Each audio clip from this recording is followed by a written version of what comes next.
Арбаңыздар, урматтуу телекөрөрмандар, Эл ТР каналындагы Чактүш маданий көрсөтүүсү назарыңыздарда биз менен бирге болуңуздар. Бүгүн биздин студиябызга өзгөчө талант, өзгөчө адам келип олтурат. Элди сагындырган Сагынбек Момбеков агабыз келип олтурат. Ошондой эле агабызды коштоп келген Кыргыз Республикасынын маданиятынын мыкты кызматкери Стамгүл Турдалиева эжекебиз келип олтурат. Урматтуу коноктор, биздин студиябызга куш келипсиздер. Манайыңыздар кандай, Самбек байке? Манайыз Жакшыбы? Жакшы. Кандай жүрөсүз? Жакшы. Баары жакшы? Кудайдын берген күч кубаты менен элди аралап, элге сый урматым бар. Ошонун жемишин жеп, бала чаканын жакшы немелердин тарбиясы менен ошо жүрөбүз. Жакшы, анда баягы Кыргызда кыргыздын каны менен бир, жаны менен бир ыйласа ыйлаган, сыздаса сыздаган, жыргаса жыргаган бул комузда. Комузду кармап турасыз, өзүңүз чыгарган бир күйдөн баштайлы анда, Мейли. Ушул күү, комуздун күүсү эмне деп аталат? Тайга кашуу. Тайга кашуу.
Баракелде бар болуңуз. Мынакей Сагынбек байкени коштоп келдиңиз. Турдагүл эже, өзүңүз кандай жүрөсүз? Чыгармачылык ийгиликтер болуп атабы чыгармачылыкта? Мына чакырып элдерге көрүнө баштадым. Мына ушул бүгүн жалаң Сагынбек байкенин чыгармачылыгы жөнүндө сөз кылалы деп атабыз. Бул киши балдар жөнүндө дагы, маселен балдар жөнүндө ырлар өзү негизи аз экен да. Жаш балдар чоң кишилердин ырларын ырдап жүрүшөт көбүнчө. Анан Сагынбек байке дагы ушул балалык дүйнөсү, аруу дүйнө, таза дүйнөдө. Балалыкка кандай кылып кайрылып калдыңыз? Бала кез кандай өстү? Бала кездиги мен тамаша айтсам күлөсүң, же таарынып мага жүрөсүң деген ырым менен мактанып жүрсөм, мен ырымды кызым анда бир 5 жашта ушундай болчу. 5-6 жашта. Анан ошол үйлөнүп алыптыр да. Тамаша айтсам күлөсүң деп анан тили келбесе да ырдап атат. Таарынып мага жүрөсүң. Анан ошо Шайлообекке барып анан шайлоо экөөбүз чогуу иштеп калдык. Мен сахна стул көтөргүч жанагы көшөгө түшүргүч ушундай болуп иштеп атышат. Анан ага кирип чыгармачыл байланышта кайдыгерлик деген чыгып калган, анан ушундай компартия деген чыгып калган ал убактардагы ошо СССРдин кулаар мезгили болчу ошондо. Анан ошондо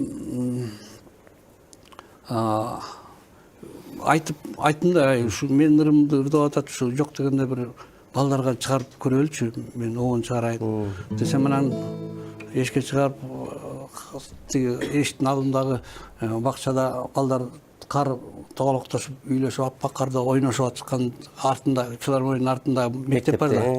Ошол жерде ойноп атканын карап туруп, анан тоголондук топтой тоңобуз деп коркпой деп туруп деп бир цитатаны келтирип алып, анан кетти ошо ойдон. Кой кеттим, мен үйдөн барып жасап келдим. Эртеси жасап келиптир. Ошондо эшикке чыксак кактап мына аппак кар калың жапса алыптыр деп анан оңго салып таштап ошону ырдап калдык. Эми албетте мен андан башка дагы балдардын чыгармалары бар. Ылайым эле чакырып турса, мен ошолорду берип калтырып кетейин. Эми мен деле бир 70ке келип калдым. Ошо артында бирдеке ырларым калып калса, ошол элдин байлыгы да. Туура айтасыз. Элиңиз анда ошо балалыктагы Ошону кана стам. Жок. Стамглеже мамалага. Сөзү кыялды. Азыр неберелерге арнап калдык да, эми ырларыбызды.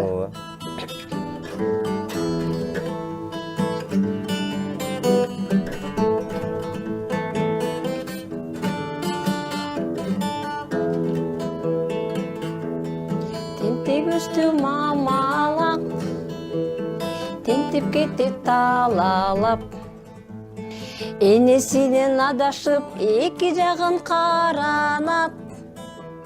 Мамалак ыйлап жатат апалап, мамалак ыйлап жатат апалап.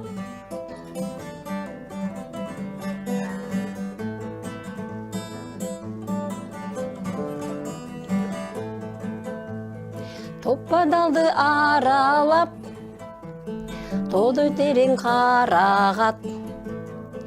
Көп жыл алып этимдеп, көздөн айын жалалап. Мамалак ыйлап жатат апалап. Мамалак өңүлдөйдү апалап.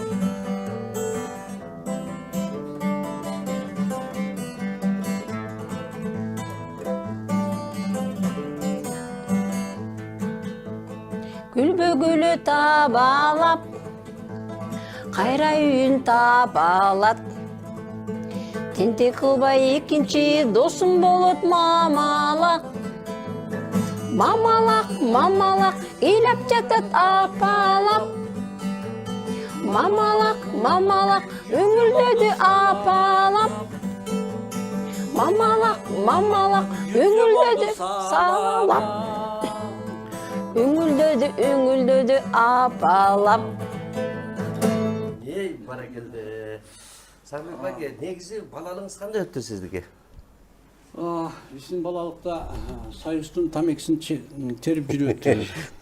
Ошо сарайларда бакалда чаңгытып ойноп жүргөн тентек кезибиздеги ошо көбүн тамекинин чайыры бизди Таластын сары алтыны деп.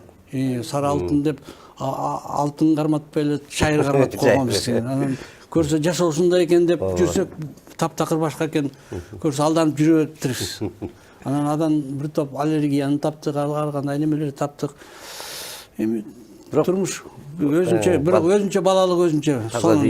Таза. Жакшы, азыр дагы кандай ошол балалыктан дагы бир балалык дүйнөсүнөн бир аз болоду. Азыр дагы бир мындай бир аска неме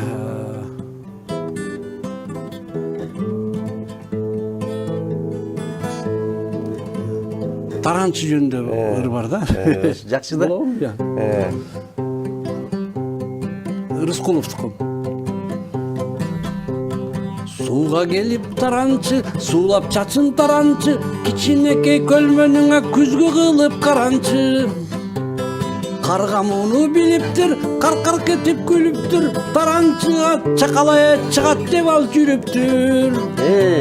Suğa gelip tarançı, sulap çaçın tarançı. Kiçineki kölmenüne küzgü kılıp karançı. Tarançının joruğu kavar tagap ketiptir. Kart börüge, kart joruğa jetiptir. Tarançını bir gün tas bolot dep çeçiptir. Suğa gelip tarançı, sulap çaçın tarançı. Kiçineki kölmenüne küzgü kılıp karançı. Tarançının joruğun kimin kanday jorudun, aytkanları tuura buba karga menen jorunun. Suğa gelip tarançı, sulap çaçın tarançı. Kiçineki kölmenüne küzgü kılıp karançı. Баракелде бар болуңуз. Негизи элдин баары мына сизди Сагынбек Момбеков деп ушул ырчы катары, обончу катары, ушул балалык балдарга чыгарган ушул чыгармачыл киши катары тааныйт да. Негизи өзүңүздүн кесибиңиз кайсы? Мындай бала кезде кайсы кесиптин ээси болом деп окудуңуз эле? Кесиптин баары кесилип калат экен. Мына чоң чыгарма турганда, чоң чыгарма бул комузду үйрөнүү, комуздан гитарага өтүп кетүү, ушундай вариант менен чоңойдум көрүнөт. Анткени гитара арзаныраак болчу, 18 рубльге келчи. Бир гитараны койгулап отуруп, анан аккордеонго алып жетпесе, анан гитара менен калдым да. Бирок Раматылык Ырысбай айткан. Сакия деп бир неметип жанагы Жолон Мамутовдун ошо эскерүү кечесинде жолугуп калып анан айткан. Сен билесиңби дейт, мен ушу аккордеон менен өзүмдүн жолумду таап, өзүм ырдап, өзүм чыгармаларымды чыгарып жүрсөм, ошол биракта бир запрет кылбады эле. Комуз, башка инструмент, аккордеон деген немистердики, анан тигиндей ырдабаш керек деген бир закондор чыккан. Анан ошого кейип кепчип айткан да, сен өзүңдүн чыйырыңды таптың дейт, гитара менен дейт. Мен болсом да аккордеон менен мага жабышпай эле койбойбу, ырдабай эле коюшпайбы, мен аккордеон менен жаман көрсө деп ушинтип арман кылып айтты эле да. Анан ошону көрсө эмне деген чыгармаларды жаратты. Анан шедевр, мындай эми мындай адам бир жаралат эми кандай да. Анан ошондо бир балалыгым эсиме келип атат да. Ошондо Алмаз Чойбеков ошону жазган экен. Балалык. Бала кез эсерсени элебеген бир болуп эң сүйүктүү энем менен киндик кан тамып сенде өнүп өскөн. Андыктан таазим этип саган келем, сагынып балалыгым эңсеп азыр. Өзүңө сүйүм артып көңүл бурам, суктанткан сулуулугуң тартып мени. Алдыңа салам айтып келип турам. Наристелик тазалык сабалады билинбей көзүрмемдей. Өчпөс болуп калкымда эмгек калса артымдан мезгилдердей. Чынар терек шыбырап айтып кылым санатын жашырбайсың.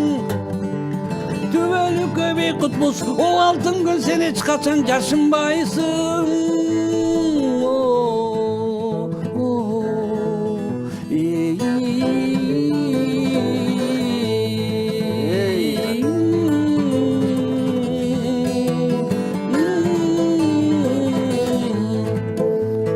Aradan uçtu günler, öttü yıllar, ırdaldı andan beri kança ırlar. Doğulurum köktüreşet bayağıday, toltura arasında neçen sır var. Ötkürdün ömründen uzun tarih, tarihın bizge jetti taşın jarıp. Ar jaza sen yaşarıp gül jamıngan, çerimdi jazasın go, çerimdi jazasın go kalsam bari. Naristelik tazalık savaladı bilinbey gözürmemdey. Öçmez bolup kalkımda emgek kalsa артымдан mezgilderidey. чынар терек шыбырап, айтып кылын санатын жашырбайсың. Түбөлүккө бейкуттук, обалдың сен эч качан жашынбайсың. Ой,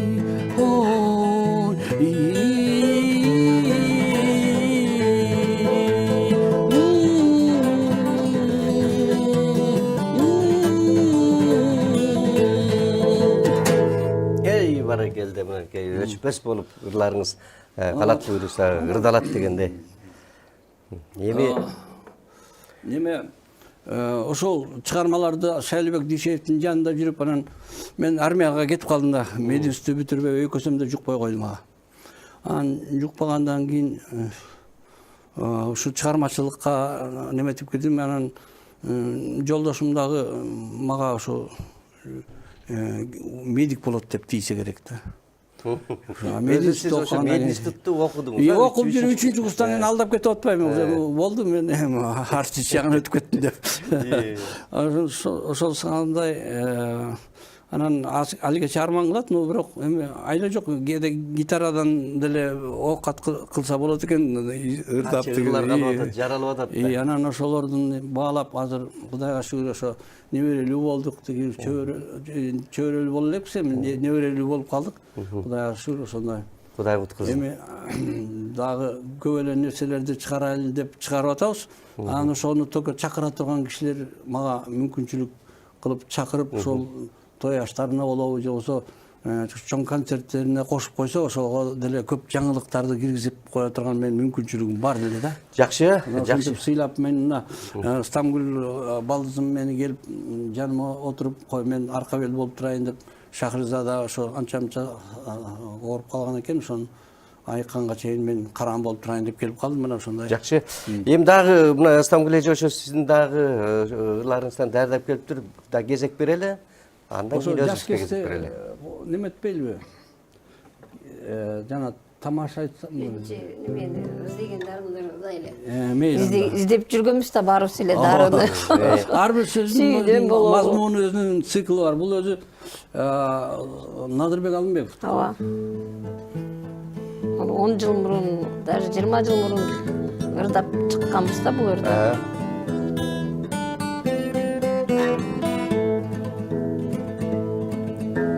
Сананын чайпалганын сага мен айта албадым.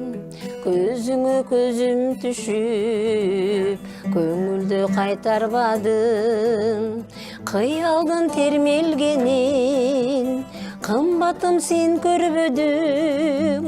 Каңырык ичтен жанып, кайрылып мен келбедим. Кайрылып мен келбедим. Сезимдин ыйлаганым, сен аны туя албадың. Ардунун учун таппай, аягын жыя албадым, жыя албадым. Аягын жыя албадым.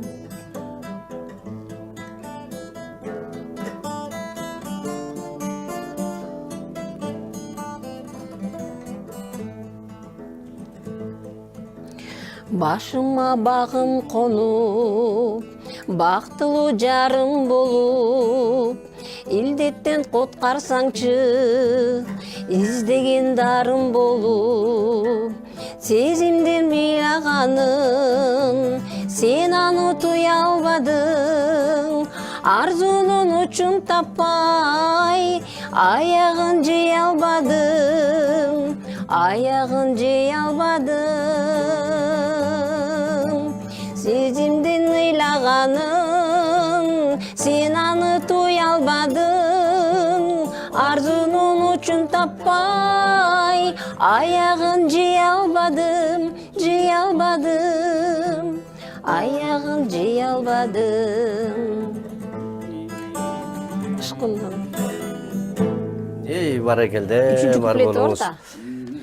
Ышкындын күчөгөнүн, ырлардын түтөгөнүн, жабырлуу жүрөк билет, жаратын бүтөбүдүң. Сезимдин ыйлаган албадың, сен аны туй албадың, арзуның учун таппай, аяғын жый албадың, аяғын жый албадың. Мынакей ушундай жакшы чыгармаларды жаратып элге тартуулап келатасыз.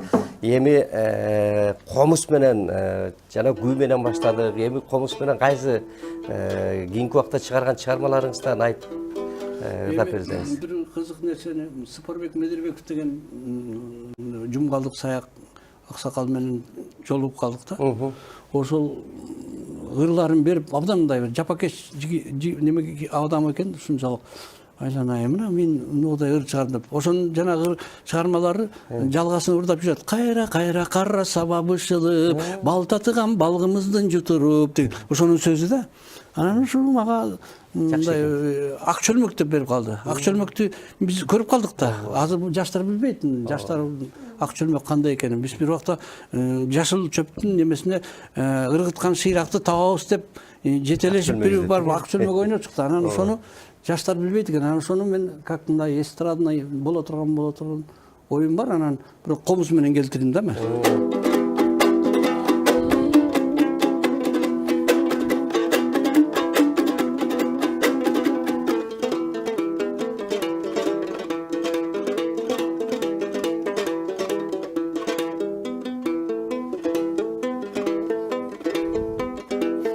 Кел ойнойлу курбулар ак чөлмөктү, көңүл кушу ергисин сысын көктү.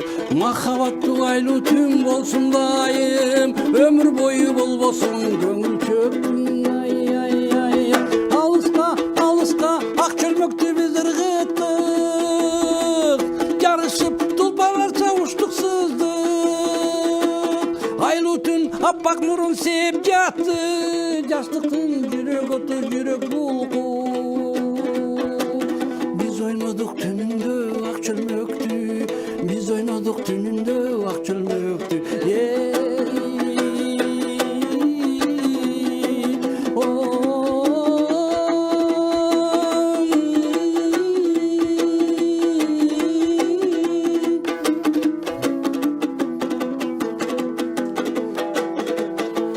Шапкармап билектерден талаш тартыш, намысты туудай кылып моюнга артып, шаттыкта оюн күлкүң алыс учат, жайлоонун жашыл чөбү айга жаркып. Алыска алыска ак чөлмөктү биз ыргыттык, жарышып тулпарларча учтук сыздык. Айлуу түн аппак нурун сээп жатты, жаштыктын жүрөк оту жүрөк булку. Биз ойнодук түнүндө ак чөлмөктү, биз ойнодук түнүндө ак чөлмөктү.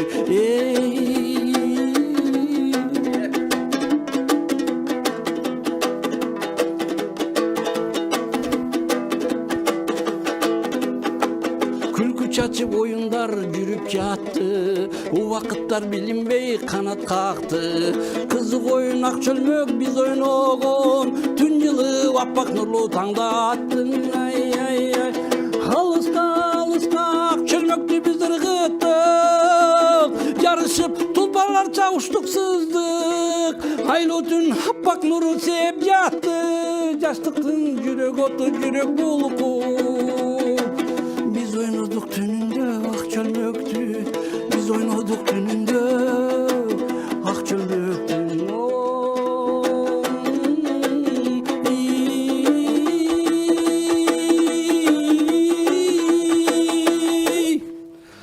Бар болуңуз мынакей ушул ак чөлмөк деп бала кести эске салып атаса, караңчы кыргыздын оюндары кандай керемет оюндар болгон да балалык. Ошолорду жок кылып анан калган нерсеге ток кылып анан ушундай болуп жашап атабыз. Бирок жаштарга үйрөтүп айтып койгон биздин милдетибиз да. Ак чөлмөк деген оюн болчу сону. Туура айтасыз. Негизинен сиз ушул баягы айтып атпайсызбы, мен институтта окуп анан кийин бул жакка өттүм деп. Бала кезден баштап канча жашыңызда ушу комуз кармап, гитара кармап мындай чыгармачылык бала кезде эле билинет да, жан дүйнө ырга жакын болуп, ырларды окуп дегендей. Бир канча жаштан баштадыңыз? Мектепте жүрүп абдан кызыкчу элем да, эстебес ырдап калчу эле, ырыспай ырдап калчу эле.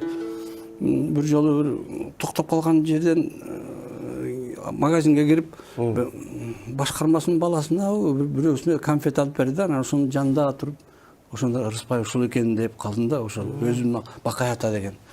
Анан бизде баягы токоюң бойлоп келатсам эй деп баары ырдайбыз да, талас жөнүндө. Анан мен айылга бардым да. Айылга баргандан кийин Бакай ата деген мен аракет кылып көрөйүн деп Бакай атага чыгардым да. Ошондо Кабылан Балкыбеков деген биздин айылдашыбыз бар. Анан ошол ырын жазыптыр. Анан ошону ырдап берейин мен Бакай атаны. Жакшы болот анда келиңиз. Баягы таластан кийин Бакай ата чыккан экен анда келиң. Анан бүгүн ырык уржунду ачып бир төгүлүп, чачылып жаздырып бердиңиз. Манас атам Бакай бабам жүргөн жер, кызы шайыр, жигиттери балбан ер, көчмөн жашап, замандарды карытып, түбөлүккө байырлаган кыргыз эл.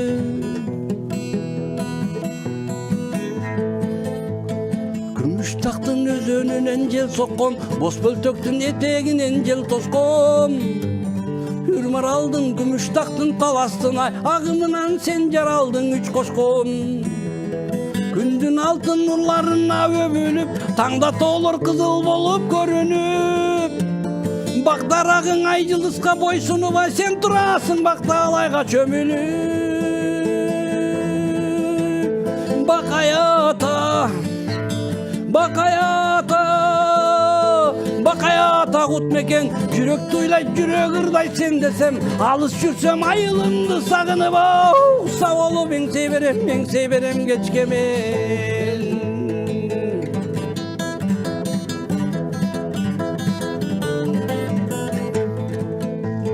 Желбиретип эркиндиктин байрагын желпип алып, чоң турмуштун каймагын колго тийген эркиндиктин тушунда, гүлдөтөлү Бакай ата аймагын. Колдун түшпөй ак калпагын комузун, шаңдуу чертип шыңыратып добушун, эмгек менен көрктөндүрүп кулпунтубай, гүлдөтөлү Бакай ата конушун. Нурун чачып жаңы заман элиме, сен өзгөрүп эркиндиктин демине. Бакыт конуп ыйман ырыскут жасынай, касиеттүү Бакай ата жерине. Бакай ата, Бакай ата, Бакай ата кут мекен, жүрөк туйлайт, жүрөк ырдайт сен десем, алыс жүрсөм айылымды сагыныбай, куса болуп эңсей берем кечке мен. Бакай ата, Бакай ата кут мекен. Баракелде, мынакей алыста жүргөндөрдүн сагынычтарын жаза турган ыр чыгарма болуптур чындыгында. Мына ошентип ал жактан бала кездеги сиз өзүңүздүн чыгармачыл ушул дүйнөңүзгө ээди шаркат, гитара, комуз менен келатасыз. Комуз менен, анан бирок азыр табыш максатында бир азыр Стамбул эжеге кезек берели да. Бул баарлерди айт, силер деле кошуп ырдасаңар болот анткени эмне бар, общий демек деле.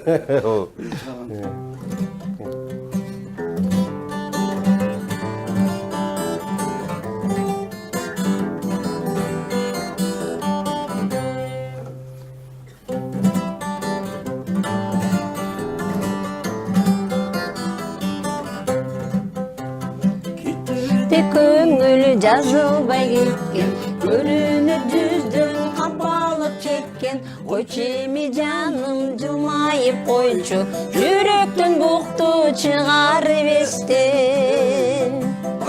Айтсам күлөсүңбү, же тарынып мага жүрөсүңбү? Тарынба мага, жайдары кара, өзгөчү эми мүнөзүңдү.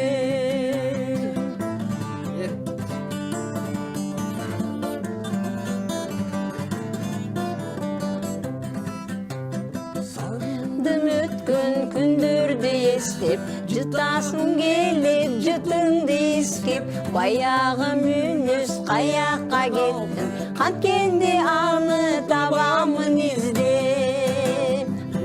Тамаша айтсам күлөсүңбү, же тарынып мага жүрөсүңбү?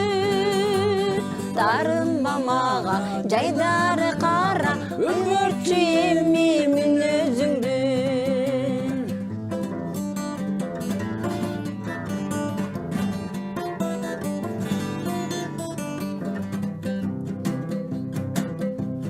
Сырыңды айтчы, сыздады жүрөк, сызаган жүрөк канткенде күлөт. Баяттан бери мен арга таппайм, табышмак сезим жүрөккө түнөт. Тамаша айтсам күлөсүңбү, же тарынып мага жүрөсүңбү? Тарынма мага, жайдары кара, өзгөрчү эми мүнөзүңдү. Тамаша айтсам күлөсүңбү, же тарынып мага жүрөсүңбү? Тарынба мага, жайдары кара, өзгөрчү эми мүнөзүңдү. Тарынба мага, жайдары кара, өзгөрчү эми мүнөзүңдү. Жакшы, Сагынбек байке, негизи сиз баягы обон чыгарарда сөзгө карайсызбы же биринчи обон чыгабы? Ар кандай болуп кетти.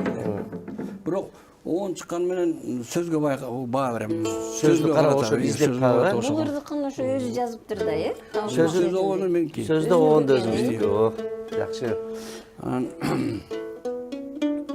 Азыркы мезгилде эми мына 70ке келдим деп атасыз, 70 деги ушул санаат ырларга кандай карап атасызбы? Мына күү таянып көбүнчө мен күүлөрдүн калса экен деп ойлойм да. Анткени күү чыгарыш деген оңой эмес экен. Күүдү бир 10 жылдап, 15 жылдап туруп кайра кайрый берет экенсиң.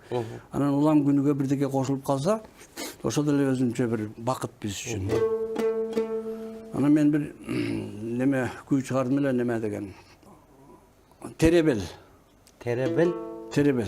Теребел. Багы Айлана. Айлананын эң сулуулугунда ушундай бир теребелде булбул сайрап ушундай болуп турган нерсени ушу күүгө айлантып эле ошону көрөйүн. Таластын токойунда отуруп чыгаргансыз теребелди. Жок, өзүм бакай атанын алмаларынын арасынан. Өзүнүн фазендасын алып.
Кайдасыз мынакей ушул күүгө көбүнчө күүгө көңүл буруп аткан экенсиз да кийинки мезгилдерде. Эми баарына эле тең, анткени кээде мындай отуруп кички жана неберелерин тегеректеп отуруп алганан алар аппак карды ырдап берди дейт. Анан топ дагы эйтентек көк топ тура албайт токтоп, бакага окшоп секирет топ бир тебет тамды, бир сүзөт талды, топ деп ырдасам аялым айтат, сен топту кенде эле качып баратасың, сен жай ырдасаң тоголондук той тоңобуз деп коркпойду, анан алып түшүп келет.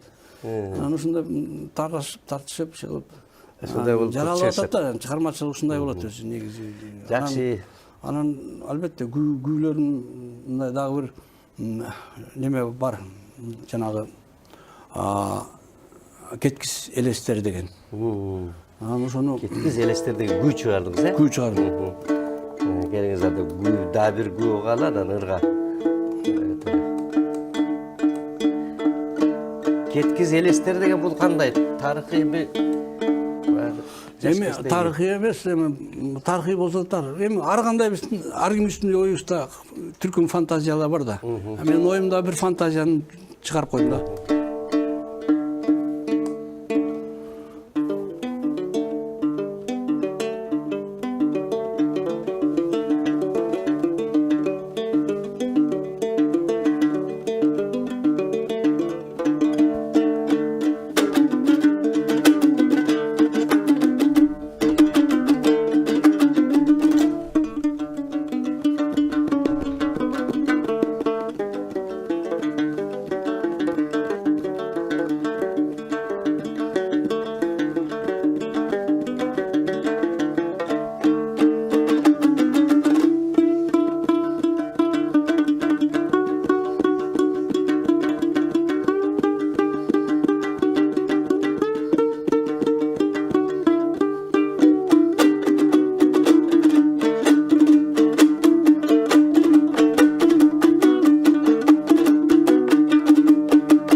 барган сайын күүлөр Кудайга шүгүр болуп калыптыр сизде. Жакшы бир 3 күнү ойноп бердиңиз. Башында эң башында күү менен баштадык. Бул эми кыргыздын тарыхы күү менен келаткат да. Ооба.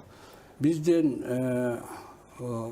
могу кошуна немелерде дагы күүдүн немесин барктайт.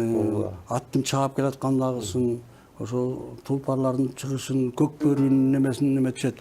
Анан кийин ошо мен элестеп кеттим бир жолу жанагы неме тоюна бара албай калдым да жанагы көчмөндөр. Анан ошондо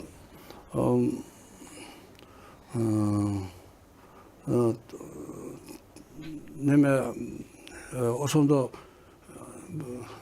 талантым бар, немем акчам жок деген сыяктуу бир немеге соцсеттерин бербедим эле да. Таң көрдү. Анан ошондо Салымбеков окуп көрүп, анан жана Аскар Салымбеков Дордойдун жогу. Акча бар, кел, катышып кет деп ушинтип чакырып калды да. Ошо. А мен тиги отдел культуранын немелери эске албайт да биздин баягы. Жүргөн Сагынбекте баягы күйүп пушу бар нерсени ырдап деп коет. Анан ошо ойдон анан мени чакырып калышты ошо жака. Биринчи Салымбеков, анан Салымбековдун немесине ырдап, а мен очередке коюп, анан кайсы убактарда ырдарымды билип ушундай неметип атсам, элдин баары гитаристтерди чакырганда мен гитара чертет деп чакырса керек. Анан гитараларын ойношту, неметкенден кийин элдер кетип баратышат. Анан кийин мына элди кантип токтотобуз деп Салымбеков айтса, оны Момбековду отурабы, ошону чыгарып койгула деп койду. Бирактан кийин микрофонго чыгып ырдап, көкбөрүнү ырдап, тигинтип мынтип неметсем, элдер кайрылып келди, Сагынбек ырдайт экен деп. Анан ошондо ушул чыгармамды элге жете албай жүрөт. Анткени көкбөрүнүн гимн катары чыгаргам. Анткени Болот Шерниязов менен Болот Шамшиев экөө чыгарган үчүнчүсү мен болуп, ушул чыгарманы чыгаргамда, ошонун сөзү дагы меники. Бабалардан көкө сабатуу калган, тоолорунан мөлтүр булак жүз чайган, көкбөрү да мурас болуп калыптыр. Эрендерин элин коргоп жол сайган, эрендердин эр оюну көкбөрү, улактарда жигиттердин өрттөрү. Күчүң келсе колдо суруп алып кет, алып кет, кандай кыйын такымына өткөрү. Чап, чап, чап, чап, бас, бас, бас, бас, кач, кач, алып кач, ана! Айланайын көкө теңир колдой көр, урпактарың Манас бабам жолдой көр, ана!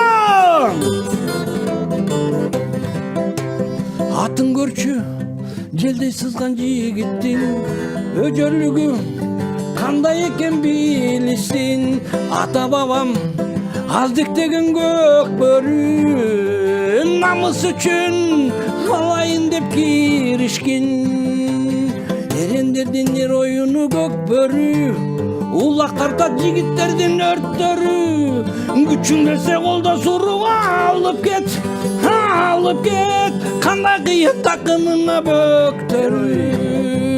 Чап, чап, чап, чап, бас, бас, бас, бас, кач, кач, алып кач, ана!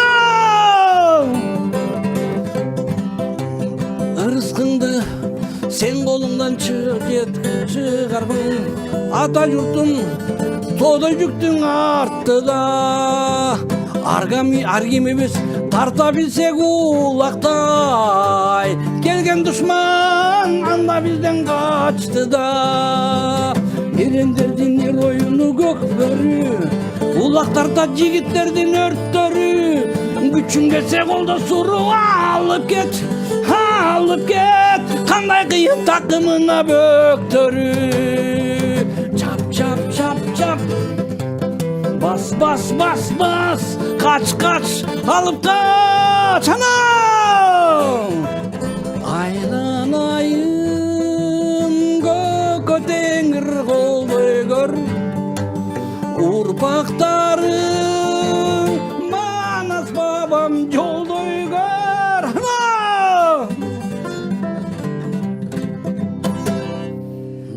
Бар болуңуз, мынакей ушул чындыгында өзүңүз айткандай көкбөрүнүн гимни болчу, ураны ыры болчу ыр экен. Да балким көрүп аткандар болсо ошолор ырдайбыз деп калса, ырдайбызда бала бир жакшы ырчылар ырдап клип кылып тартырса абдан мыкты болмок. Жаштарга ошо коңгуроо мен ырларым ырдалбай жүрөт. Али дагы бир 150дей ыр чыгармаларым ырдалбай жүрөт.